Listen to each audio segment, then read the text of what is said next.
明九王前辈，难道这些风鬼仙神的实力与地位还在你之上？萧炎好奇地询问道。明九王也不置可否地应声道：没错，我们神明三王可不是风都的王，只是掌管三明鬼府的王而已，所以我们的地位比起在风都的那些存在，地位还是差上一点。比神明三王还要地位高一些的风鬼仙神，那他们的实力岂不是都已经达到造化？一想到神冥界的底蕴竟是有着如此庞大之后，萧炎、灵动母尘他们的心中都是久久未散去震惊之感。这个庞大底蕴要是放在九大界，那绝对是碾压级别的恐怖存在。即便是整个诸神万界，在神冥界的眼中都是小巫见大巫。如今的诸神万界之中，拥有造化主神都是稀少的可怜。目前已知的造化主神唯有神器联盟的盟主一位而已，至于还有没有其他造化主神的存在，尚且未知，但肯定有。但在神冥界之中，居然也有造化主神，而且还不止一位，可想而知，神冥界的底蕴究竟是什么样的一个存在。这是目前对于萧炎、灵动母尘他们来说都是无法去想象的一个程度。只要神冥界愿意，就可以直接拿下九大界的任何一个大界，即便是诸神万界都能够被掌控。灭神府那些魔物在神秘的底蕴，在神冥界这种庞大底蕴下，恐怕都难以招架吧。萧炎的心中再次升腾起一种想法，然后便是将这种想法说了出来。明九王前辈，灭神府那些魔物在诸神万界兴风作浪，而且这一次的两大神界毁灭，夺取苍穹之心，应该就是他们所为。为何你们神冥界不出手剿灭扰乱九大界秩序的这些魔物？如果随意派出一位风鬼仙神，都是能够碾压九大界的一切，而且风鬼仙神还不止一位。萧炎对于这一点有着一丝疑惑，然而明九王却是无奈地摇了摇头道：其实我们神冥界的神灵之所以实力如此强大，都是因为它非常的特殊。如今如果出了神冥界，除了我们神明三王以及司神之外，那些鬼王、魂王以及地冥战帝、天冥战神和风鬼仙神，只要出来神冥界，他们的实力就会大打折扣，实力将会弱一大半。这就是为什么我们神冥界没有对灭神府出手的原因之一。听了明九王的解释，萧炎、灵动母尘他们才恍然大悟，原来神冥界的那些强者并不能出去神冥界之外，不然实力也将会大打折扣。我们其实一直在关注灭神府的动作，只不过即便是我们神明三王直接冲入灭神府，恐怕都很难将灭神府击垮。为什么灭神府之中难道还有更加强大的存在？是那位神秘府主吗？萧炎、灵动母尘三人一脸疑惑，为何连神明三王都难以剿灭灭神府，而且那位神荼王的实力更是触及造化之境？难道说那位神秘府主的实力真的已经达到了极其可怕的境界不成？明九王点点头，然后神色开始有些凝重起来，道：没错，那位灭神府的府主并不是那么好对方的，而且据我们所知，他的实力已经远超我们，而且他们知道我们神冥界中的神灵出来，实力也会大打折扣，导致他们只要不进攻神冥界，我们神冥界也拿他们没有办法。果真还是那位神秘府主，看来他的实力真的已经不是他们所能够触及的存在了。明九王前辈，为何你们神明三王以及那位通天司神可以出来，外界不会实力跌落？像鬼王、魂王和的冥战、地天冥战神以及风鬼仙神出来神冥界之外，就会实力大减。这一点让灵动感到非常的不明白。如果真的是针对神冥界的神灵才会这样，那名九王前辈他们不也是神冥界的神灵吗？为什么他们就没有任何的问题？灵动一问也是问到了重点上。听闻此话的明九王沉默了片刻之后，才悠悠的缓缓解释起来。其实神冥界是一个不同于其他大界的另一个不同维度的世界，可以理解成这里是万物神灵死后都会进来的一个不同维度世界。换一个话说，对于你们这等神灵来说，他们或许已经是死了，可是经过了审判制裁后，他们则是以另一种形态永远地活在神冥界之中，而且这些没有转世轮回的魂魄也将会在神冥界中继续以生存下去。至于那位鬼王、魂王，还有的冥战帝和天冥战神以及风鬼仙神，都是这样演变而来。只有在神冥界的万魂之中实力脱颖而出，将会被通天司神选中，被列封为各大冥职。而唯一的缺点就是他们虽然在神冥界中地位很高，实力很强大，可是也局限于神冥界之中。而我们神明三王以及通天司神乃是随着神冥界诞生时，我们也就诞生了。我们是神冥界诞生的神灵，也可以说是冥灵，基本上就解决了这个一出神冥界之外实力受限的问题。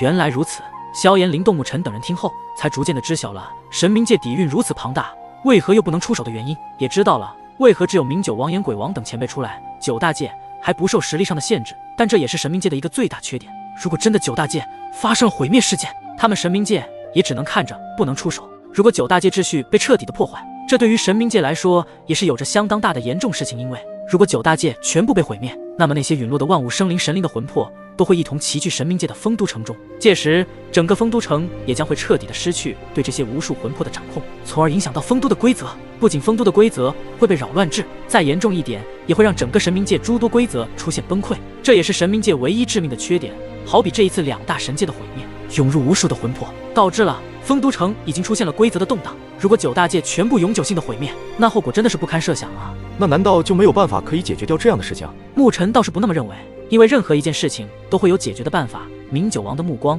看了看牧尘，心中暗自一声：此子身为天命之子，体内蕴含着无比磅礴玄妙的原始之道，看来是那位无上的传承者了。旋即后，明九王才回答道：办法是有的，在天古纪元那个时期就不会有这样的事情发生，只不过如今神冥界缺少了那位无上明神，导致了神冥法则也受到了一丝影响，不能融入神冥法则的话，他们只要一出去神冥界之外，实力就会大大的减半。难道连神冥界的那位掌管者通天司神也做不到吗？明九王摇了摇头，无奈道：做不到。想要让神冥法则彻底的恢复完整，除非是无上明神，不然谁也做不到。只要有无上明神出手修补好这里的法则，他们就能够再一次的不受实力上的限制，即便在神冥界之外也有着全盛时期的实力。但是如今的无上明神已经不在，所以这也就是为什么我们神冥界不插手9大界事情的原因。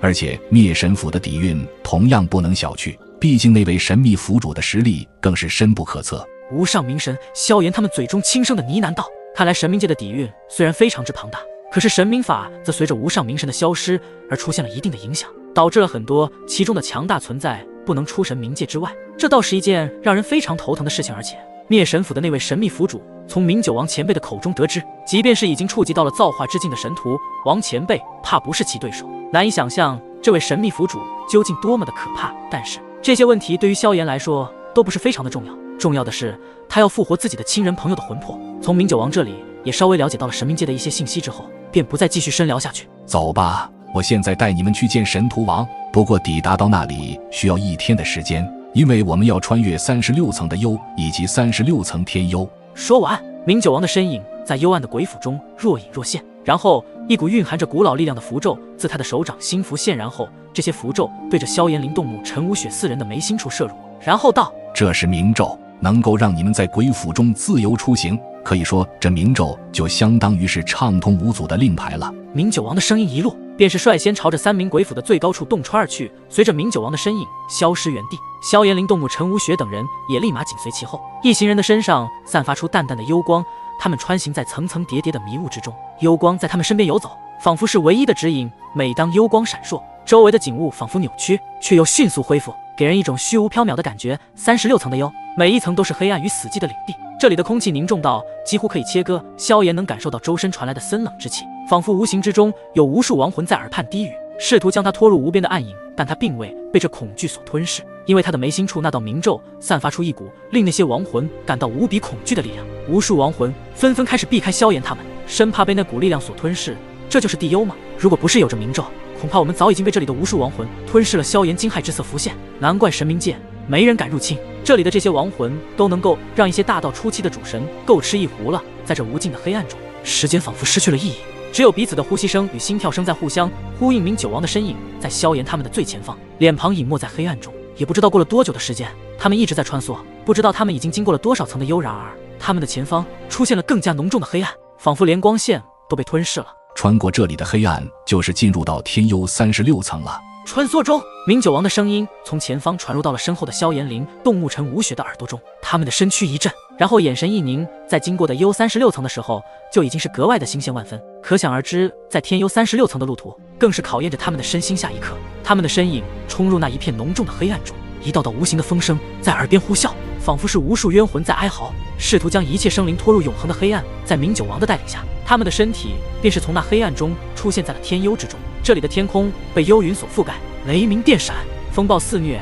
萧炎和明九王等人如同穿梭在暴风雨中的舟船，被狂风暴雨无情地拍打，他们的身影在雷电的闪烁中时隐时现，同时还要运转起大道神力，配合幽咒的力量，以抵抗这天幽中最为猛烈的怒号。萧炎、灵动牧尘他们环顾四周，只见天幽之地与地幽相仿，却有着一股难以言喻的沉重，空气中弥漫着浓郁的亡魂气息，仿佛能触摸到那些亡魂的残存意志。特别是已经领悟大道的萧炎三人来说，他们似乎感应到了这里也有着大道的能量波动，他们的目光锐利如刀，捕捉到了几缕飘散的道光，在这阴冷的空间中显得格外神秘，甚至在一切亡魂的身上感受到了一丝丝玄妙的道光在亡魂间流转，散发出不可思议的光辉。这些道光宛如织梭于天幽的光线，透露出一丝丝玄妙的力量。灵动心中震惊，难道这些亡魂在天幽的深处已领悟了魂道的奥义？亡魂不过是游离于天地间的残魂，而这里却仿佛有着完整的亡魂存在。即便是鬼魂森林里的魂王，也不过是汇聚了无数鬼魂才领悟出魂之道。可是这里的每一道亡魂，大部分都有着属于自己的魂之道，